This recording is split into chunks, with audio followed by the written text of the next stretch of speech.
Дауысыңызды өшірмеңіз ма? Мен мемлекеттік мекемеге келіп тұрмын ба? Келіп тұрмын, иә? Иә. Сіз мұнда отырсыз? Иә. Қызметкерсіз демек. Иә. Күн қайырлы болсын, аса құрметті қазағым, назарыңызда жамбыл рахматулла. Бүгін 17 желтоқсан қазір Кентау қаласының әкімдігінің алдына тұрмыз. Тұрмын 16 сағат 37 минут маслихатта дейді. Ассалаумалейкум. Сізді бола ма екен? Бейне және аудио жазылым жүруде, Жамбыл рахматулла үшін. Кеңіз, не мәселе? Таныстырып жібересіз ба? Болысбек есім, Шәріпбеков қала әкімі орынбасары. Аха. Сіз так 1,5 сағат болды күтіп тұрғаныма.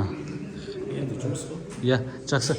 7 қазан күні 2,5 ай бұрын базар түсірген болатынмын. Әлеуметтік қамту бөлімінде бойынша жаңағы пандус жоқ, қоқыс жәшіктер жоқ деген болатынмын. Сон пандустар 4 базардың екеуі шешіп жатыр мәселесін. Екеуі соға орында тұр. Сосын өткенде Искаков түсірген себебім 2 күнде қандай нәтиже шығардыңыз деген болатын. Ол кәсіпкерлермен сөйлестім. Нәтижені осы сәрсенбі, яғни бүгін 17 желтоқсан көрсетеміз деген. Қазір келеді Талғат мен артынан. Аха. Сіз қазір бейне жазбаған жұмыс болғаннан кейін біз жаққа кіріп, ол мәселе талқылайық, ол мәселе біз шешуге тұрсам, жұмыс жасап. Үш жерде сөйлессек болмай ма? Келсін Талғат. Жақсы, өз жерде күтемін. Болды, кіріп шығыңыз сосын. Рахмет. Қайырлы кеш. Бола ма сізді? Жамбыл рахматулла. Бейне және аудио жазылым жүруде. Кентау қаласының әкімі Жандос Тасов, таныс болыңыздар. Сізден сұрайын ба әлде? Кім жауап бере алады? Ой, кісілер қызық екен. 7 қазан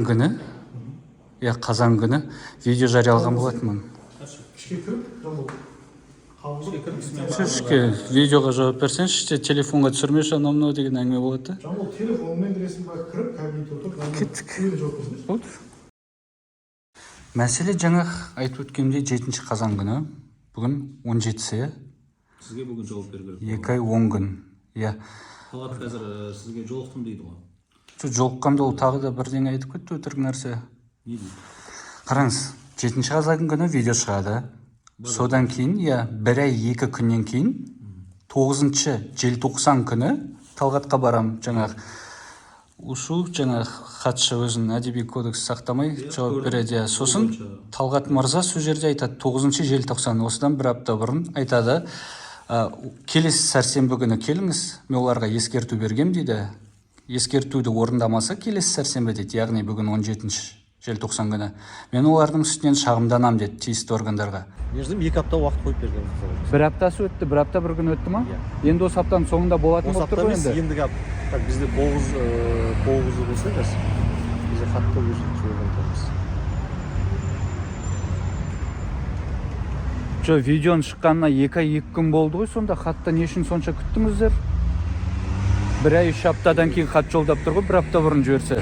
Келесі аптаға сәйкесіне дейін сұрап берілген болса. Енді жаңа келіп, сіз айтқаннан кейін ол келіп 24 желтоқсан келіңіз дейді. Ал менде видеода, ютубта, тиктокта уже 2 миллион адам көріп қойды, 17-сі деп тұр ғой. Ол бір мен мазақ еткен болып тұрды. Мені ғана емес, жалпы тұрғындарды бәріміз мазақ еткен деп тұр. Түсінікті Жамбыл мырза, мен қазір әкімнен шықтым, өзіңіз көріп тұрғаныңыздан ешқандай не жоқ. Мен Талғатпен шыққаннан кейін сөйлестім. Сізбен сөйлестім бе деп сөйлестім. Ол вопрос бойынша өзіміз келіскенбіз. Кейін жаңағыдай бір несін алып беремін деді, хаттың жауабын алып беремін деді. Бірақ мен күнін қашан уәде бергенін білмеймін. Жоқ, қазір қызық үшін телефонды көресіңіз болады, ютубта ашық желіде тұр ғой. Иә, ашып мен оны қараймын, қазір жұмыстан кейін біраз отыру керек болып тұр. Ол мәселе бойынша қазір өзіме жазып аламын. Нақты айналысамыз. Облыста өзіңіз білесіз, мүгедектердің құқығын қорғау бойынша департамент бар. Департаментке сіз өзіңіз түсіргіңіз қаламасаңыз, мен түсірейін әкімшіліктің атынан. Именно базарлар бойынша хат. Енді сіздердің міндеттеріңіз деп білем, мен кішкене жұмыстарыңызды атқарсаңыздар деп. Қарсы емес шығарсыз? Ол бойынша жұмыс жасаймыз, жоқ, ешқандай қарсы емеспіз. Өзіңіз айтқандай 1-2 базар орнатқан. Ал енді пандусты жаңа өздеріңіз білесіз ғой, ол жекеменшік базар.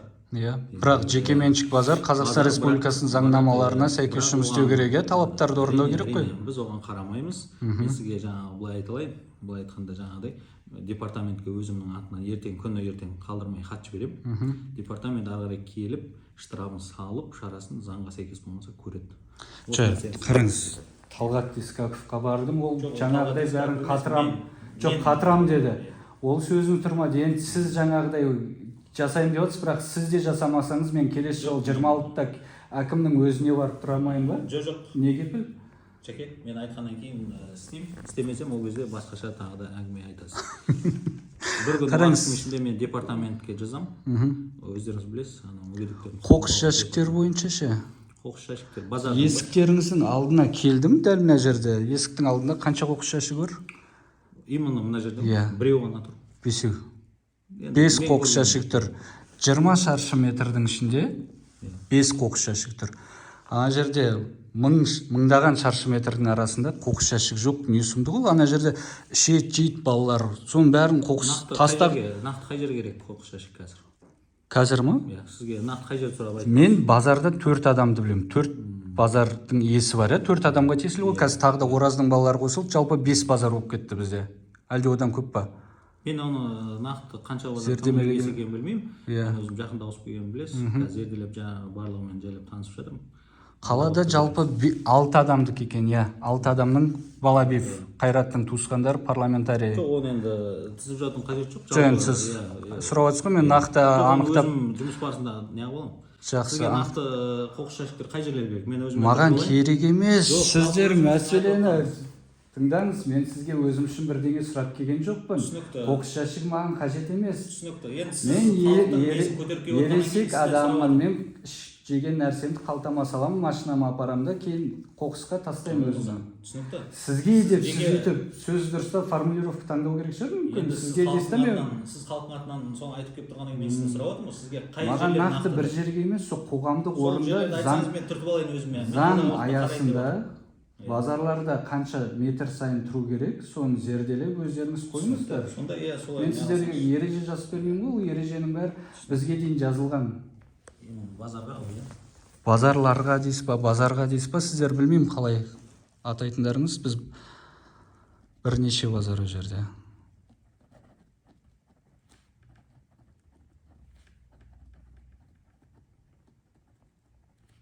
Сосын мүмкіндігі шектеулі жандарға пандустар.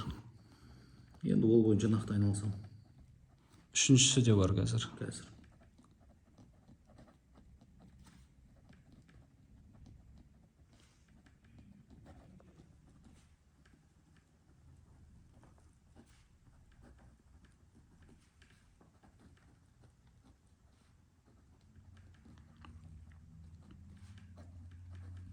Айта беріңіз. Үшіншісі қауіпсіздік, өрт қауіпсіздік шаралары. Ешкімде өрт қауіпсіздігі сақталмаған базарларда. Бұларға хат жазып, білмеймін сіздер қалай қабылдап алғандарыңызды. Қауіпсіздігі Сақталмаған, иә. Оны төтенше жағдайлар бөліміне жазасыздар. мен осы өрт қауіпсіздігі шараларын сақтамай отқаны бойынша және мүмкіндігі шектеулі азаматтарға жайлы ортаны қалыптастырмай отқаны бойынша өзімнің атыма хат жіберемін. Ал бірінші мәселе ше, Ол қоқыс мәселе жәшігі. бойынша мен өзім зерттеймін, бір апта уақыт беріңіз. Зерттеп ары сізге нақты. Бір апта ма? Сіз ертең ғана хат жолдаймын дедіңіз ғой санэпидемстанция бақылауға. Хатты екеуі бойынша ертең жолдаймын. Мынау бойынша бір апта уақытта зерттеп, сосын келесі жылға кафедра жазып қаржы қарап отырмыз, қарап жібереміз. Бұл базар әкімшілігі Білесіз ғой, жұмыс жасаймыз ғой. кәсіпкер жаңағы санаулы 6 адамның бірнеше мың шаршы метр орындары бар дейік. Соларды жалға алып отыр. Жалға алушыларды қанамай, жаңағы 6 адам әрқайсынан 200 мың теңгеден 2 миллион теңгеге дейін арендалады. Әрқайсысы өзінің абаттандыру қағидаты бар. Оларға жер берілгеннен кейін сендер осының тазалығына бәріне қарайсыңдар деп сіздер бердіңіздер әлде? Қалай бердіңіздер? Берген кезінде берген. Солай сақтайсыздар. Сол заң аясында оларға тағы да уақыт берудің қажеті неде түсінбей жатырмын. Сіздер бір сыбайластық иісі келіп тұр да мына жерде. Арбасшы уақыт берем дейді, 2 апта дейді, 2 ай 10 күн өтті. Енді сізде тағы да уақыт берем дейді. Мен сізбен екінші рет кездесіп отырмын. Келіспесем алдында осы жерге жеке қабылдадым өзіңізді. Ол кезде анау аялдамалар бар. Иә. Мәселен қазір устроительдік өзіңіз орналастырдым. толыққанды емес бірақ. Жайлап жасап жатырмын. Иә, рахмет оған. Астына Иә. учаскелерін төсеп Басталды қадам. Екінші мәселе бойынша нақты айтып жатырмын Жамбыл мырза. Мүмкіндігі шектеулі азаматтарға жайлы орта жасамай атканы боюнча мен эртең кат жиберем.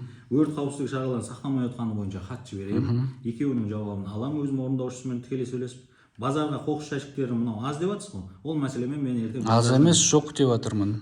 түсінікті. Базардың ертең кәсіпкерлермен өзім жолығып, зерттеуге мүмкіндік беріңіз. 2-3 күнде қарап, ол жағы өздеріне нақты енді ол жерден кәсіптен пайда тауып отқаннан кейін оларға жағдай жасау керек қой негізі. Қоқыс жәшіктерін орнату керек. Иә, тұрғындар келіп тазалық сақтау үшін, әйтпесе кез келген адам кішкентай бала болсын, үлкен болсын, арыққа лақтырып кетсе, оларға не деп ренжисің? Неғып тастап жатсың деймін мен кейде. Қоқыс жәшігі жоқ қой, жан бол дейді да, не істеймін, қалтама салып алып жүремін ба дейді. Оны ертең штрафсаса тағы ренжиді. Сондықтан ол мәселені өте өзекті.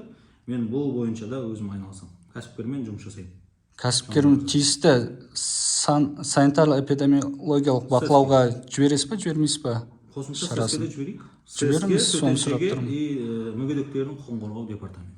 Жақсы, осы үшеу бойынша хаттамамен таныстырасыз ғой сосын. Түсінікті. Хаттама емес, хаттың несін сізге жіберемін.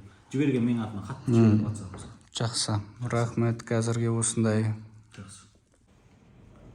7:35 келгеніме тура 3 сағат болды.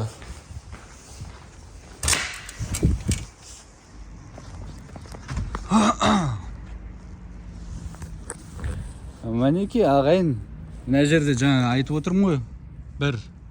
Оның бір дегенде үшеу бар, бірден 2, 3, 4. Ана жерде тағы біреу тұр, 5. Осынша қоқыс жәшігін бәрін алғанда әкімдіктің алдына әпкеп қойған, ал ең көп адам жүретін жерге қоймаған. Ана жерде кішкентай балалар бар, үлкендер бар. Қоқыс тастамасайш десең, жанбол қайқа тастаймыз дейді. Бірақ қарап ойланып көретін болсаң, қайсы біріне қалтаңа салып алып, үйіңе апарып таста деп тұрасың ана жерде. Қателік әкімдіктен кеткен, соны шешу мәселесінде жүрмін. Ол қоқыс жәшігі маған керек емес, ол жалпы қаланың тазалығы үшін, қаланың көрінісі ғой, жалпы қай жақтан адам келсе де таза болып тұрған жақсы емес пе қала? Осының дұрысынан түсінеді деген үміттемін. Байланыста боламыз, Жанбол, рахматулла.